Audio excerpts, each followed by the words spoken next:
les anciens, c'était un dieu.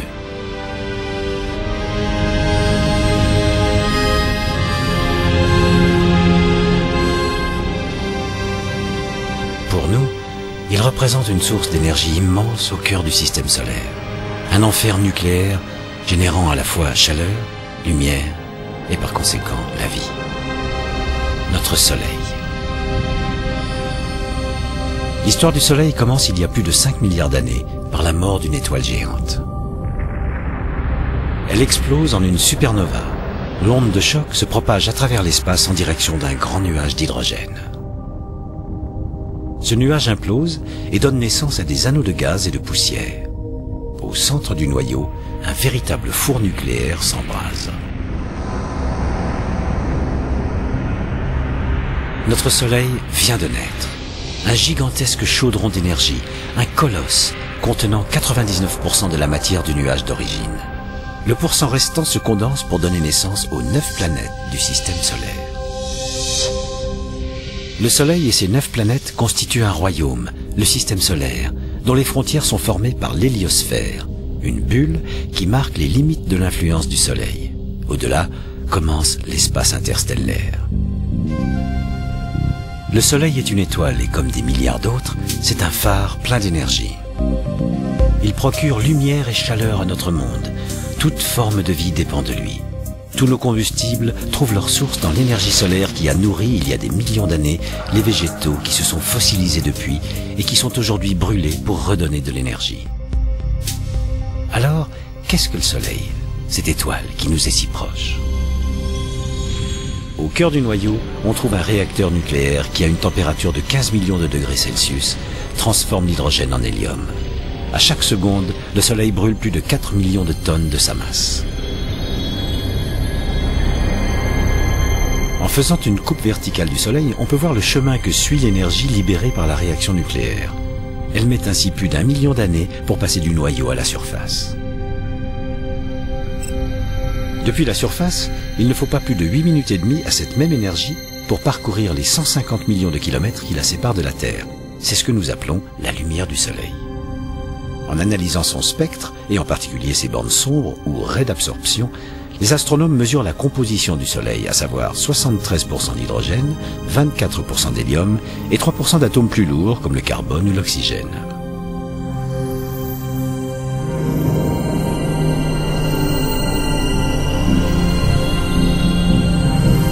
Voici la surface du Soleil, la photosphère jaune. Température environ 6000 degrés. Et là, juste au-dessus d'elle, les feux d'artifice de la chromosphère rouge.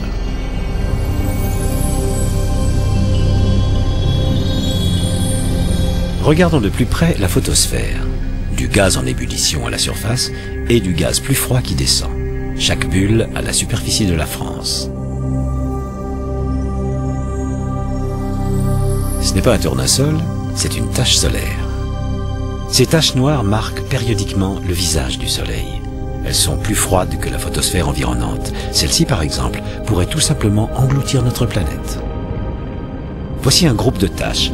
Elles peuvent grandir en moins de 10 jours et disparaître au bout de 15. Là, le Soleil nous présente une face tachée. À d'autres périodes, on n'en décèle aucune.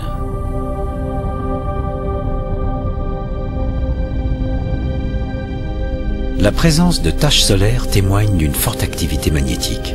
Ces taches sont comme des aimants à partir desquels les lignes de force s'échappent du Soleil et s'y reconnectent.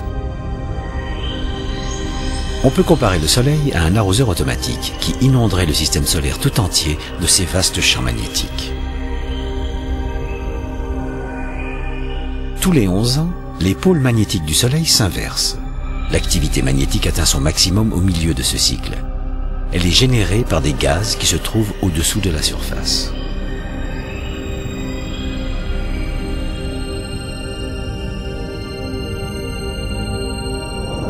La rotation du Soleil n'est pas identique sous toutes les latitudes. Il effectue une rotation tous les 26 jours dans la région de l'équateur contre 37 près des pôles, ce qui déforme et distord le champ magnétique.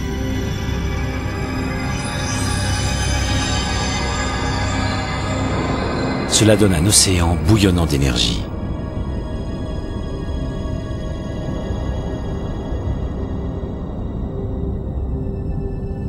À l'intérieur de la chromosphère, l'atmosphère interne du Soleil, des arches de gaz, balaye les lignes de force magnétique. Des protubérances gazeuses projetées dans l'espace forment des arches qui peuvent atteindre jusqu'à 50 000 km de hauteur. Des éruptions jaillissent de toutes parts à la surface du Soleil.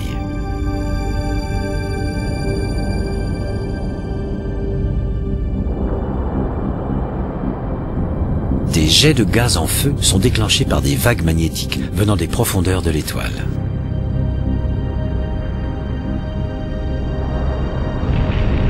Les éruptions les plus fortes peuvent monter jusqu'à 100 000 km, voire davantage.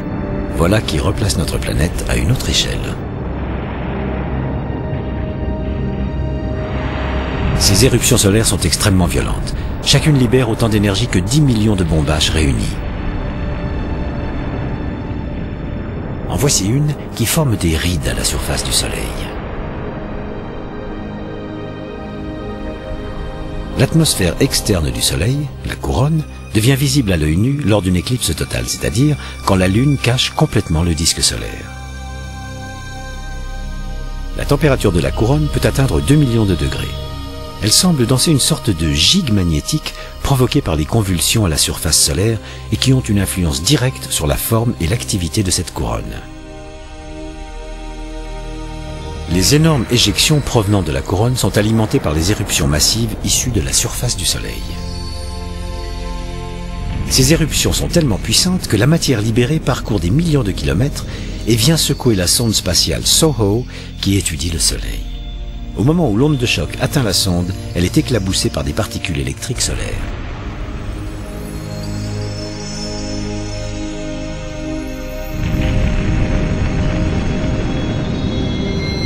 De telles particules sont émises de façon continue par le Soleil. Elles constituent le vent solaire. Tout autour des régions polaires de la Terre, les particules interagissent avec la partie la plus haute de notre atmosphère, ce qui produit alors l'étrange phénomène des aurores boréales.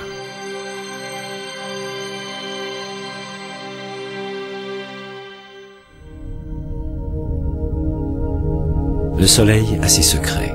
Aujourd'hui encore, personne ne peut expliquer la température si élevée de la couronne. Au cœur du Soleil, il fait 15 millions de degrés.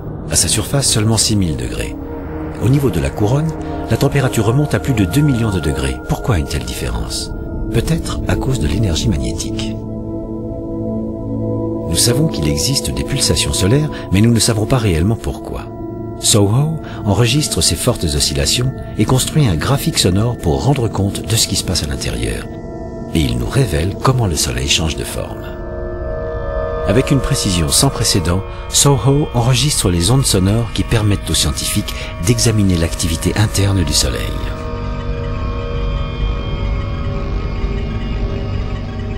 Ils ont découvert par exemple que les courants de gaz parcourent à toute vitesse la surface du Soleil. Les plus puissants d'entre eux sont ceux qui prennent naissance juste en dessous de cette surface.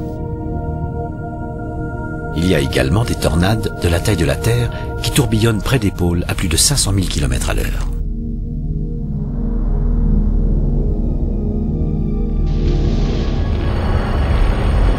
Dans 5 milliards d'années, le Soleil aura épuisé ses réserves d'hydrogène. Il va se dilater et passer de 1,4 million de kilomètres de diamètre à 200 fois cette taille pour devenir une géante rouge. Les plus proches planètes sont alors pulvérisées. Mercure, Vénus, la Terre disparaissent. Commencent alors les convulsions.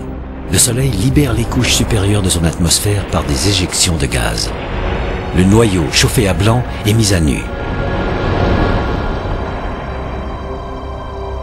Le noyau implose pour finalement former une naine blanche, petite étoile à peine plus grosse que la Terre. De toutes les petites planètes du système solaire, seule Mars survit sur son orbite solitaire. Bien plus tard, ce qui restera de notre Soleil sera une naine noire, une étoile morte.